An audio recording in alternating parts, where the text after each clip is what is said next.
ჩვენი პირველი ოჯახური მოგზაურობა შედგა იტალიაში და ერთადერთი მაგ მოგზაურობის ვლოგი არ მაქვს. რაც ძალიან დასანანია, თუმცა მაქვს რაღაც კადრები და ფოტოები, რომელსაც ახლა გაგიზიარებთ და თან მოგიყვებით როგორ გავიხურდეთ ამ მოგზაურობის პირველივე დღეს, არმისული სასტუმრომდე. ჩამოფრინდით ღამენათევები, დაღლილები. მილანში წავედით ავტობუსით, ჩამოვედით ცენტრში, ქვე ახლოს იყო მეტრო და გადავწყვიტეთ რომ მეტროთი მივიდეთ სასტუმრომდე. ჩავედით მეტროში, ავიღეთ ბილეთები და დავიწყეთ გარკვევა თუ რა მიმართულებით უნდა წავიდეთ. ამ დროს შევამჩნიეთ ახალგაზრდა მამაკაცი დაახლოებით 25 წლამდე ასაკის და მივედექით ბავშვებით და ბარგით და ვთხოვეთ დახმარება. ეს ადამიანი გადაყვა, რასაც ქვია, ძალიან მონდომებით გვიხსნიდა, საბოლოოდ მოგცვა მიმართულება და გაგვიშვა. გავატარეთ ბილეთები, სადაც უნდა ჩავიდეთ ბაქანზე, რომ დაგვეწია და ყველაფერი კიდევ ერთხელ აგვიხსნა. მატარებელში ჩვენთან ერთად შემოვიდა ძალიან ბევრი ადამიანი და ასევე ორი გოგონა.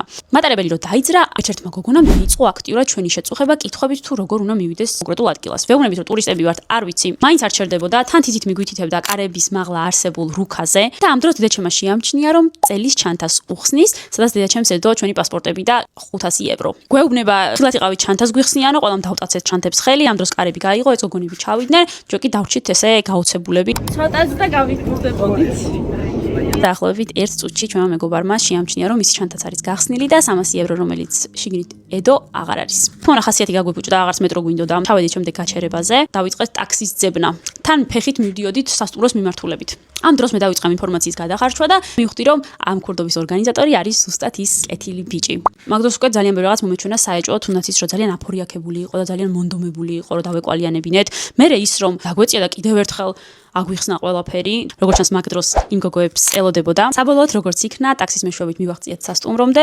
სასტუმროში დავისვენეთ და გადავწყვეტ რომ წავსულიყავით რესტორანში საჭმელად. სწონის მერე გეგმაში გქონდა მილანში ფეხით გასეირნება, მაგრამ იმდენად ცუთ ხასიათზე ვიყავით, იმდენად დაღლილები ვიყავით, რომ გადავწყვიტეთ სასტუმროში წასვლა და დაძინება. მეორე დღეს გემრიელად ვისაუზმეთ, გავაკეთეთ საყიდლები გზისთვის, ამასობაში მამაკაცებმა იქირავეს მანქანა და დავადექით გზას ვენეციისკენ. გზაზე შევიარეთ ვერონაში და ვერონამ წაიღო მთელი დღე, ძალიან ბევრი ვისეირნეთ, უზომოდ ლამაზი ქალაქი აღმოჩნდა ვერონა და აუცილებლად სანახავი. ბევრი ფოტოც გადავიღეთ და უკვე ჩამობნელების შემდეგ გავაგზავნეთ გზა ვენეციისკენ. არმისული ვენეციამდე გავჩერდით რომელიღაც პატარა ქალაქში სასტუმროში. მომდევნო დილით ადრიანად ავდექით და უკვე დაახლოებით 9 საათზე ვიყავით ვენეციაში, სადაც გასაოცარი დღე გავატარეთ, გემრიელად ვისაუზმეთ, ძალიან ბევრი ვისეირნეთ და ყველაზე კარგი ის იყო, რომ გადასარევი ამინდი და გვემთხვა, ქურთუკებიც კი გავიხადეთ. გონდოლებზე გავაკეთეთ ეკონომია და ვისარგებლეთ საჯარო ტრანსპორტით, რომელმაც ასევე მიგვიყვანა შემდეგ რესტორანში, სადაც გემრიელად ვივახშმეთ. ამასობაში შემოგვაღამდა და ვადექით გზას ისევ უკან მილანისკენ. მომდევნო დღეს გეგმაში გქონდა კომოს ტბაზე ასვლა, თუმცა ძალიან გაგვეწელა საუზმე, რის გამოც გადავწყვიტეთ დავრჩენილიყავით, რადგან გვეშინოდა რომ ვერ მოუსწრებდით არსენალი ინტერის თამაშს. რაც იყო ჩვენი ამ მოგზაურობის მთავარი მიზეზი. ჩემი მეუღლე 10 წლეულებია ალბათ არსენალის ძალიან დიდი ფანია და მისი ოცნება იყო მათ თამაშზე დასწრება. და რადგან კომოს ტბაზე აღარ წავედით, მთელი დღე ვისეინეთ მილანში. მაგ დღეს მილანის სავსე იყო არსენალის გულშემატკივრები და ჩემი მეუღლისთვის ეს იყო 60 ერთი არსენალის შემატკივარიც კი არ გაუშვა, რომ არ გამოლაპარაკებოდა, რომ ფოტო არ გადაიღო, რომ არ ემღერა მასთან ერთად.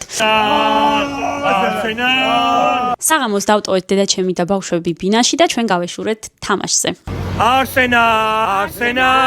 მაგ დღეს ძალიან ციოდა, თუმცა მაგის მიუხედავად ძალიან ვისიამოვნეთ. ვიდეოთი ვერ გადმოვცემ, როგორი განსაკუთრებული სანახაობა იყო იტალიელი გულშემატკივრების ყურება. ძალიან გახარებული ვიყავი მე პირადად, რომ არსენალმა არ მოიგო, იმიტომ რომ შუაგულ ინტერის გულშემატკივრებში ვიჯექით და რომ მოიგო და ჩემ ქმარს იქ დაეწყო ცეკვა თამაში, მაგრად ვიცემებოდით. თიორჯერ გადმოხედეს კიდევაც ცუდი თვალით. ასე დასრულდა ჩვენი მოგზაურობა, მომდევნო დღეს უკვე გქონდა ფრენა, ამიტომ მოვასწარით მარტო გემრიელად საუზმობა.